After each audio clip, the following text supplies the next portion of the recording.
My name is Ryan Yalkis. I am at the Dana Neighborhood Library, which is part of the Long Beach Public Library System in Long Beach, California, reading an excerpt from Of Mice and Men by John Steinbeck. Curly stepped over to Lenny like a terrier. "What the hell are you laughing at?" Lenny looked at him blankly. "Huh?" Then Curly's rage exploded. "Come on, you big bastard. Get up on your feet. No big son of a bitch is gonna laugh at me. I'll show you who's yella." Lenny looked helplessly at George, and then he got up and tried to retreat. Curly was balanced and poised. He slashed at Lenny with his left, and then smashed down his nose with a right. Lenny gave a cry of terror. Blood welled from his nose. "George," he cried. "Make 'em let me alone, George." He backed until he was against the wall, and Curly followed, slugging him in the face.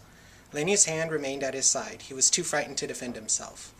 George was on his feet, yelling, "Get him, Lenny! Don't let him do it!" Lenny covered his face with a huge paw and bleated with terror. He cried, "Make him stop, George!" Then Curly attacked his stomach and cut off his wind. Slim jumped up. "The dirty little rat!" he cried. "I'll get him myself." George put out his hand and grabbed Slim. "Wait a minute," he shouted. He cupped his hand around his mouth and yelled, "Get him, Lenny!" Lenny took his hand away from his face and looked for George. Then Curly slashed at his eyes. The big face was covered with blood.